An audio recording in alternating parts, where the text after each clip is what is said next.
In June 2019, a young woman vanished after getting off a flight from Los Angeles, California to Salt Lake City, Utah.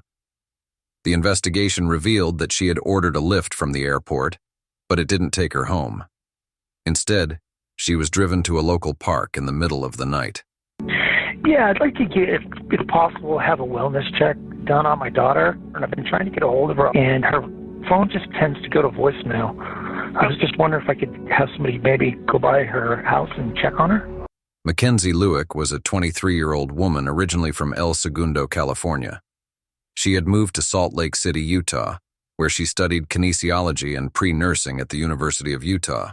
Mackenzie had been a student since 2014. She lived in an apartment near Trolley Square and was a member of the Alpha Chi Omega sorority. Mackenzie loved to travel and had recently explored Europe on her own. She aspired to attend nursing school or medical school and was eager to start a career focused on helping others. Mackenzie enjoyed assisting people, no matter how big the task. Her family, including her parents Greg and Diana, still lived in California, mostly in the Los Angeles area. Raised in the Church of Jesus Christ of Latter-day Saints, Mackenzie had 3 brothers. She was also athletic, having played water polo in high school and been on the swim team. In mid-June 2019, Mackenzie flew from Salt Lake City to Los Angeles to attend her grandmother's funeral, who had passed away on June 13th. On Thursday, June 20th, 2019, Mackenzie's parents reported her missing to the Salt Lake City police. They told the police that their last contact with Mackenzie was on Monday. She had texted them around 2 a.m. from the Salt Lake City International Airport, letting them know she had arrived safely from California. Since then, her cell phone had been turned off. The last time it was used was around 3 a.m. that morning. The first step for the police was to contact Mackenzie's friends to retrace her last known movements. Her friend Ashley Fine informed them that she hadn't shown up for work at PRA Health Sciences in Mill Creek, nor had she attended classes at the University of Utah. Mackenzie's friends went to her apartment, but she wasn't there. Her car was at the apartment, but her luggage was missing. They also spoke with her neighbors and asked them to keep an eye out for her. To generate interest, her friends printed missing person flyers and distributed them throughout the area and shared details on social media. The missing person flyers described Mackenzie as 5 feet 6 inches tall and weighing around 120 pounds. She had medium-length blonde hair, brown eyes, an athletic build, wore eyelash extensions, and had a dream catcher tattoo on the middle of her back. Her friends and family were extremely worried about her welfare. For her to vanish like this was very unusual. Though she lived away from her parents, she was in constant contact via text and phone call. The same went for her friends. They texted throughout the day. As her friend Kennedy said, "We're millennials. Not answering your phone is very, very unusual. Even if you're missing or you want to disappear, you have to turn your phone on for GPS." Mackenzie's loved ones used social media, setting up a Facebook page called Find Mackenzie Lueck. In a statement, her family said, "Our primary goal is to find Mackenzie and bring her home. Her family is grateful for the concern, prayers, and the tireless efforts of the Salt Lake City Police and members of the community." According to friends and family, they believed that after leaving the airport at Salt Lake City, she ordered a Lyft from her phone. Lyft released a statement saying, "We recognize how scary this must be for those who know and love Ms. Lueck. The safety of our community is fundamental to Lyft, and we are actively assisting law enforcement with their investigation." They confirmed that Mackenzie had indeed ordered a Lyft, and her route had no irregularities, ending at the destination she had entered. The driver then continued picking up customers after her ride ended. Fears for Mackenzie's well-being grew when she missed her midterms. Mackenzie was very dedicated to her studies. She had also left behind her cat and was scheduled to fly back to California to attend a friend's wedding. All these factors raised alarms. Despite the situation, the police hadn't released any information to suggest they believed Mackenzie was in danger. They referred to her as a missing person but did not organize a formal search party. Salt Lake City Police Sergeant Brandon Shearer stated, "We don't have anyone searching any specific area right now because we don't have any credible evidence of where she might be." They did encourage the public to come forward if they had any information about Mackenzie's disappearance and even appealed directly to Mackenzie. They recognized that sometimes people choose to disappear voluntarily and asked that if that were the case, she should contact them and let them know. Although Mackenzie's family assumed she must have taken a lift to her apartment, it soon became clear that wasn't true. Mackenzie had actually been dropped off at Hatch Park, located about 20 minutes away from her apartment in a suburb of Salt Lake City. The park is situated in a busy downtown area, surrounded by apartment complexes and restaurants. The Lyft driver reported that a person Mackenzie was meeting at the park arrived in a car. When Mackenzie got out of the Lyft, she didn't seem distressed. She then got into the other person's car at around 3 a.m. Police announced they had searched the park and the surrounding area multiple times and reviewed surveillance footage from the vicinity.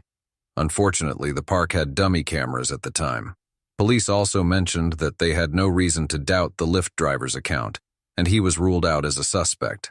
They released photos of Mackenzie from the airport, hoping it might jog someone's memory.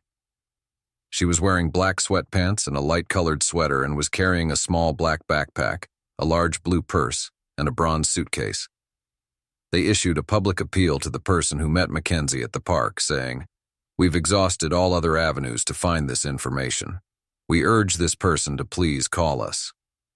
While it was known Mackenzie had met someone at the park, the police still didn't know the person's gender or the make and model of the car that picked her up. When the media reported that Mackenzie had been dropped off at a park early in the morning, some people on social media blamed Mackenzie for her own disappearance, suggesting she was irresponsible for being at a park late at night. After the first week without any new information, police obtained a search warrant for Mackenzie's cell phone records. Surveillance footage at the airport had shown Mackenzie texting someone as she left the airport, and there was speculation that this person might have been the one she met at the park. As the search continued, her friends made a public plea for information and urged others in the area to help. They posted a video online where her friend Michelle Gallison said, "We are looking for you. I hope you're okay. Even if you're laughing on the couch somewhere about this, I hope you at least let someone know that you're okay." By this time, a tip line had been set up, and around 200 tips had been received. Each tip was being thoroughly investigated. It was later discovered that Mackenzie was using a dating website called Seeking Arrangement. This site is known for helping people upgrade their relationships from casual connections to ones with wealthy, older individuals who offer mentorship and pampering. Her profile on the site was quickly found through her Facebook posts, and it seemed she had been using the site for a while. Mackenzie's phone records revealed that she had been in contact with a man named Ayoola Ajayi. His phone was also detected in the park within a minute of the time Mackenzie arrived. On Wednesday, June 26th, the police obtained a search warrant for a home in the Fairbank area, which was close to the park where Mackenzie had been dropped off by the Lyft driver. The homeowner was 31-year-old Ayoola Ajayi. As the media gathered around the house, some neighbors spoke to them. They mentioned that Ajayi had turned part of the home into a rental listed on Airbnb. Neighbor Tom Chamomile described Ajayi as a private person who rarely interacted with others and often had earbuds in when outside. Some neighbors reported that shortly after Mackenzie disappeared, Ajayi had been burning something in his backyard. They saw him pouring gasoline on a fire, and the smoke was entering their windows. Joseph Peterson noted, "There was a strong stench from the smoke. It definitely assaulted your nose." When a neighbor asked Ajayi what he was doing, he claimed he was burning pallets. A neighbor later showed the police the burn pile in Ajayi's backyard. At the time, a man was staying at Ajayi's house. He told the police that on June 17th, he woke up to find Ajayi already awake, sitting on a trash can in front of his open garage. Ajayi asked him if he knew how to remove gas from a vehicle. Ajayi explained he needed to burn some pallets and was trying to figure out how to get gasoline. The renter said he accompanied Ajayi to a grocery store, where Ajayi bought a gas can and filled it with gasoline. When they returned home, the renter took a shower, and by the time he came out, Ajayi had started a fire in the backyard. Another odd detail about Ajayi was that a few months before, he had contacted a local contractor to build a small, secret soundproof room in the basement. He requested a thumbprint lock and hooks on the wall, which he claimed were for wine racks. Ajayi told the contractor he had a girlfriend coming from out of town who was a member of the Church of Jesus Christ of Latter-day Saints and didn't know he drank alcohol, so he wanted to hide it. When asked why the room needed to be soundproofed, Ajayi said he might use it to listen to music alone. He offered to pay whatever it took to have the room built. The contractor found the request unsettling and declined the job. It was also discovered that about a week before the home was searched, Ajayi had given away a mattress and a box spring. Police sought to speak with the person who collected these items. Ajayi had used an online exchange platform to dispose of them, and someone had picked them up from outside his home. Although Ajayi was not named a suspect, the police announced that he was a person of interest in Mackenzie's disappearance. Ajayi was a naturalized U.S. citizen born in Nigeria. He came to the United States on a student visa and married a woman named Tanisha Jenkins, but they divorced in January. Ajayi had attended Utah State University, studying computer science intermittently for several years, but did not earn a degree. In 2012, he was banned from the campus after being arrested on suspicion of stealing an iPad. Although he left the university the previous year, he continued to frequent the campus, sleeping on sofas in residence halls and storing his belongings in a janitor's closet. He also served in the Utah Army National Guard for 6 months, but failed basic training and was discharged in June 2015 after not meeting medical standards. Ajayi had even published a book titled Forge Identity, where he described himself as an entrepreneur on his Amazon author profile. The book was a fictional story about a young boy who witnessed a brutal murder and struggled with the choice between a life of crime and creating a new path for himself. Just 2 days after the search at Ajayi's home began, police announced that he had been arrested on charges of aggravated murder, aggravated kidnapping, obstruction of justice, and desecration of a body. During the search of his backyard, prompted by neighbors' reports, police found a burned area and a fresh dig site.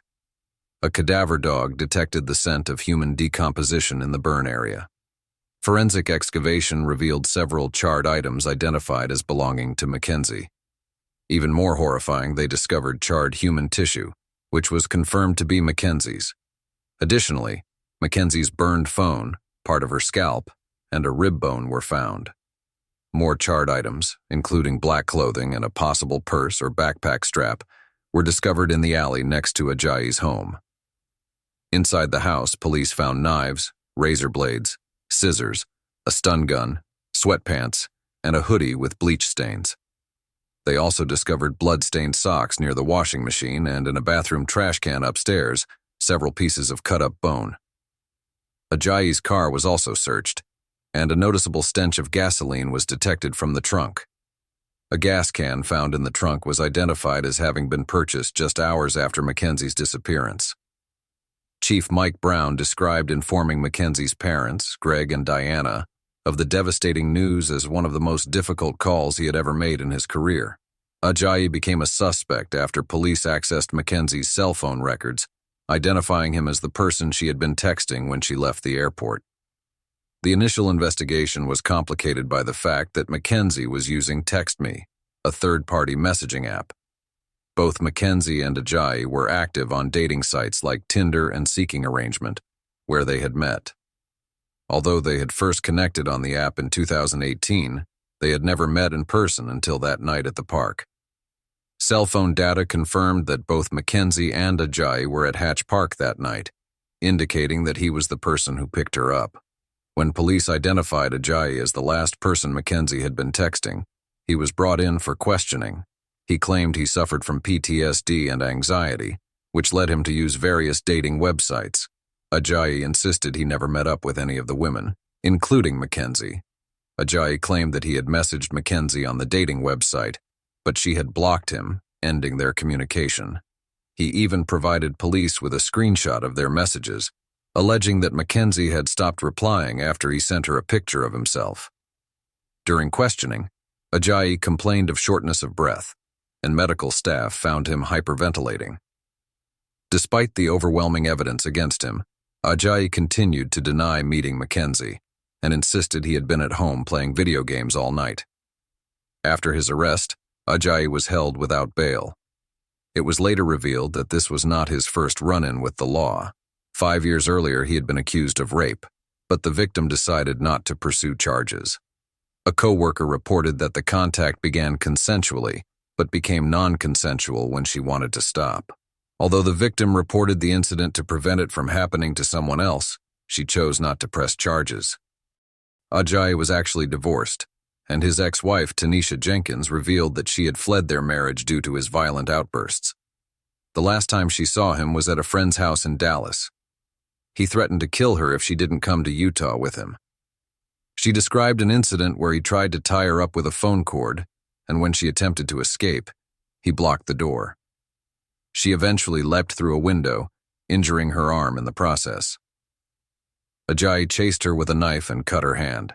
Prior to this, Ajayi had isolated Tanisha from her friends and family and had begun threatening her, which led her to decide to leave.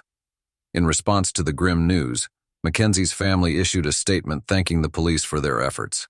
It read in part, "The Lueck family would like to express their gratitude for the work done by the Salt Lake City Police Department and partnering agencies, as well as to all those who provided tips in this case.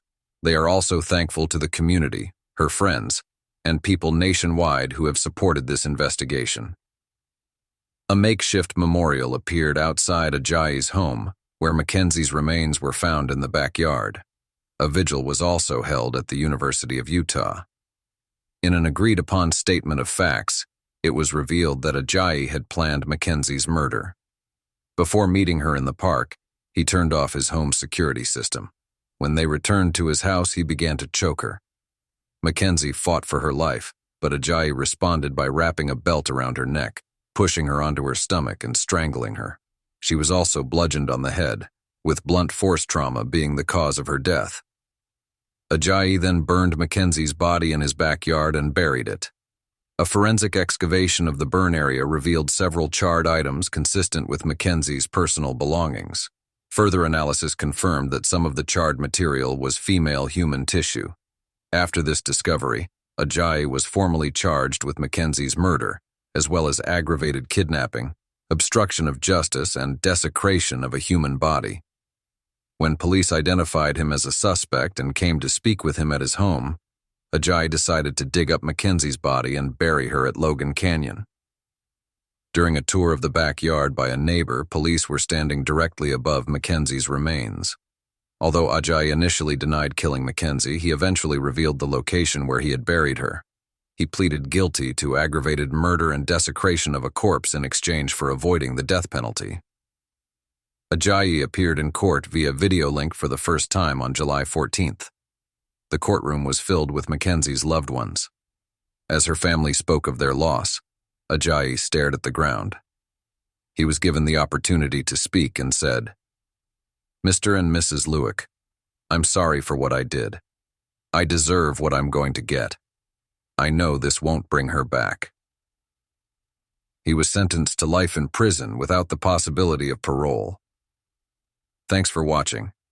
Please leave your thoughts in the comments and don't forget to subscribe to our channel. See you next time.